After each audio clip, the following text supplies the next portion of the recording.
私たちの赤ちゃん。 Yes, the isekai genre. Love them or hate them, they are most certainly here to stay. And how did this genre grow to become so big? Well, if you ask any anime fans how the genre became so popular, most people would like to attribute that to the release of Sword Art Online back in 2012, but that technically isn't true. Yes, there's no denying that SAO did help to drive the interest for the transported to another world type story, but it wasn't the one that truly started the isekai boom and all the things we've come to love or hate from the genre. That honor belongs to Mushoku Tensei Jobless Reincarnation, the one that truly popularized the things we see in modern isekai like the antisocial loser getting yeeted by Truck-kun, a European-style fantasy world filled with magic, the typical overpowered protagonist, and the generic monsters we always see in any fantasy settings. Hence why Mushoku Tensei is called the grandfather of isekai or the isekai of isekais by almost everyone in the community, and honestly that's a title it definitely deserves. But in order to truly understand how the isekai genre managed to become so widely popular, we need to go back to the year 2012 when the genre started to rise up from the ashes of the shousetsu community. Now, what is shousetsu, you may ask? Well, it's essentially an online depository where amateur or even professional authors can publish their web novel stories for people to read without being creatively controlled by publishers or editors. It was here where Mushoku Tensei first started, and it would continue to be published until it eventually ended in 2015. And during this period of time, the story became very popular with many readers eventually being ranked number 1 on shousetsu for years. But that result has long been overthrown.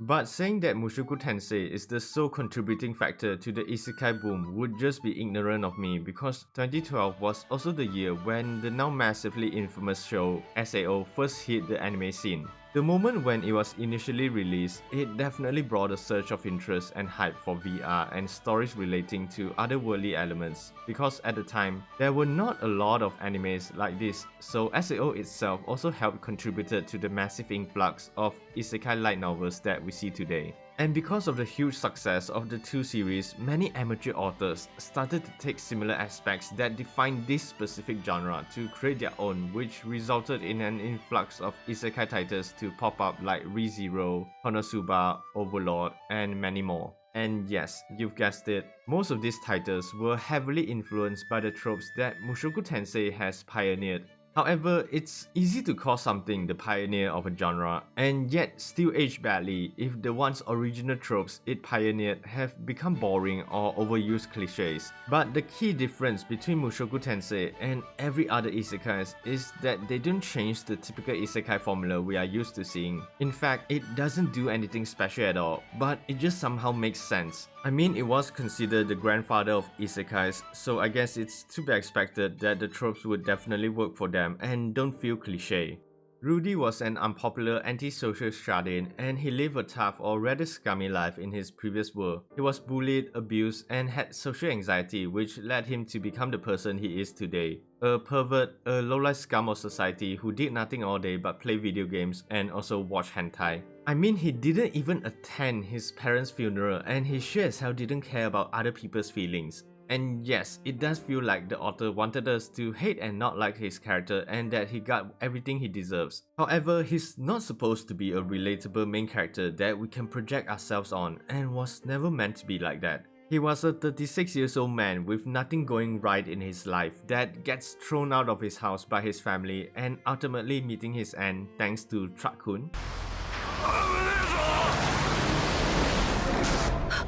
Then he gets reborn into another world to Paul and Zenith as his new parents, and he slowly discovers that he's no longer in his own world. This is a world filled with magic, mysteries, and most importantly, a second chance to do things right. We see just how serious Rudy is about trying for real to become a better person than he was in his previous life, but his past experiences and the person he was doesn't just magically disappear just because he was reincarnated. No, that's just not how things work. He isn't supposed to be portrayed as a hero or the moral beacon of good like most isekai protagonists, and the show knows that. His past life isn't just ignored and forgotten. In fact, we constantly see how it plays an active part in shaping the kind of person he becomes in this new world. He earnestly wants to become a better person because of the problematic lifestyle in his previous life and not in spite of it. And that to me is the real reason why Mushoku Tensei is an isekai that actually feels like a real isekai. Not going on adventures or whatever, but instead having a second chance to do something about your life. And seriously, you don't get to see that from most isekais at all. And yeah, there are some that also put a lot of emphasis on a protagonist's previous life, but how rare do we get the chance to see an isekai protagonist that's human, instead of just being this polished, morally superior and overpowered blank slate. It makes for a complex story that carefully develops not only him, but also the numerous side characters and the beautiful world around them. But anyways, I do have to say that Mushoku Tensei does deal with some mature elements that people might find it distasteful, especially when it comes to Rudy's behavior, because I would say he does some fairly questionable things that's generally illegal and frowned upon in our current day and age. I'm not really sure how legal it is for a 36 years old man trapped inside the body of a child to basically spend time and raise his potential future wife from a young age but I'm pretty sure that's considered grooming. Now, I'm not trying to justify or condone this sort of behavior, but what many consistently forget is that Mushoku Tensei is technically set in a medieval era, and if anyone that has ever touched or read any piece of historical documents, you know that medieval society and culture was actually really fucked up. However, what Rudy does is still pretty bad, and by no means we should support all of his actions, nor condone everything that happens. But we can still just appreciate that Mushoku Tensei is just a good piece of fictional story overall. And despite what he has done, he is trying to become a better person, and if anything, seeing him realizing he doesn't have to be like that person he was before just serves to highlight just how far our main character has developed. And come on, who doesn't like a good redemption arc? But surprisingly, he isn't the only questionable person in the series, and unsurprisingly, his dad is in fact probably even worse than Rudy. I guess it runs in the Grey Rat family, and yeah, you should totally hate his guts because he does some pretty uncool stuff, like almost causing his family to break apart. However, although he's a terrible person, I do have to somewhat commend that he does still try his best to be a good father and set a good example for Rudy, at least most of the time. And then there's Roxy, or referred to as Rudy's goddess of wisdom, a very kind-hearted and nice person, and also she's very horny. She was hired to become Rudy's magic tutor, and she was always patient with her teachings and even put up with his questionable behavior. She was also the one responsible for helping him to overcome his trauma of going outside, so definitely props to her. But Aris on the other hand is quite a tsundere and a real shitty brat. However, their relationship does serve to show us the way they develop characters, with Rudy changing his way of speaking and mannerism depending on her mood. And what started off as a troubled first impression for them slowly develops into something deeper, with them learning to tolerate and start to understand each other even if certain questionable events did occur. With that said, there's one last thing I want to talk about, and that's the anime itself. Not the story or the characters, but the production behind it. I mean, the level of production on Mushoku Tensei for the visuals and animation just simply looks gorgeous, fluid, expressive, and even cinematic.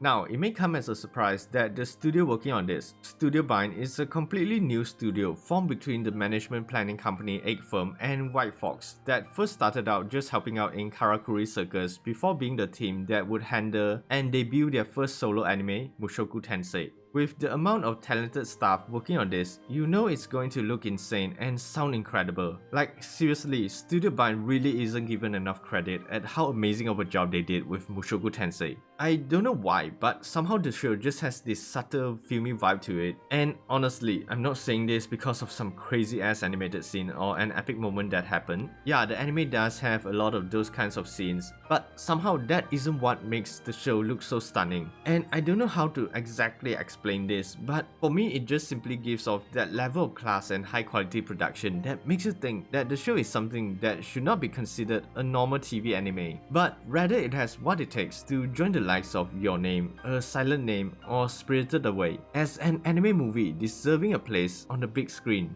Now, just like the art, the music and sound design definitely left me speechless all throughout. Having sound and music design veterans Jin Aketagawa, who did shows like Fruit Basket, Toradora and Kaguya-sama just to name a few, and Yoshiaki Fujisawa, who was famous for Gate and Land of the Lustrous, so you know the soundtracks will turn out to be bangers. Especially their music directing, with how they incorporated the OP sung by Yuko Ohara with snippets of the different scenes within the episodes. It's just simply nice.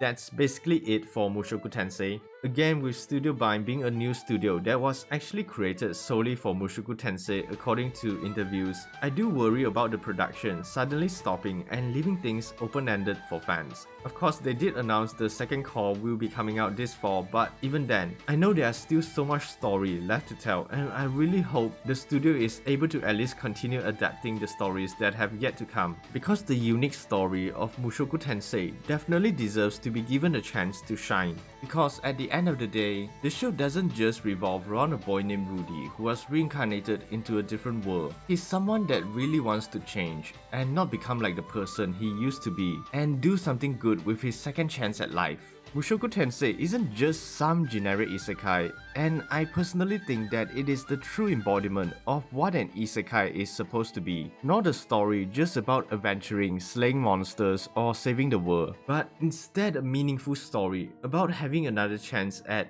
well, life.